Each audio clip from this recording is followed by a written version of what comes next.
ಜಿಲ್ಲೆಯ ಮಲೆನಾಡು ಭಾಗದಲ್ಲಿ ಮಳೆಯ ಆರ್ಭಟ ತೀವ್ರವಾಗಿದೆ. ಮಳೆಯಿಂದಾಗಿ ಶಿರಾಡಿ ಘಾಟ್ನ ಸಂಚಾರಕ್ಕೆ ಸಂಕಷ್ಟ ಎದುರಾಗಿದೆ. ಚತುಷ್ಪಥ ರಸ್ತೆ ನಿರ್ಮಾಣಕ್ಕೆಂದು ಮರ ಕಡಿದಾಗ ಹಾಳಾಗಿರುವ ರಸ್ತೆಗಳು, ಭಾರೀ ಗಾಳಿ ಮಳೆಗೆ ರಸ್ತೆಗೆ ಕುಸಿದು ಬಿದ್ದ ಬೃಹದಾಕಾರದ ಮರಗಳು, ರಸ್ತೆಯ ಎಡ ಬಲಗಳಲ್ಲಿ ಕುಸಿಯುವ ಹಂತದಲ್ಲಿರುವ ನೂರಾರು ಮರಗಳು.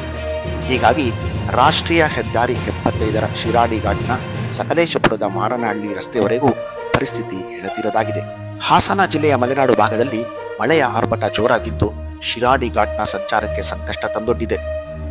ರಾಷ್ಟ್ರೀಯ ಹೆದ್ದಾರಿ 75ರಲ್ಲಿ ಶಿರಾಡಿ ಘಾಟ್ನ ಸಕಲೇಶಪುರದ ಮಾರನಹಳ್ಳಿ ರಸ್ತೆಯವರೆಗೂ ಜನ ಆತಂಕದಲ್ಲೇ ಸಾಗುವಂತಾಗಿದೆ.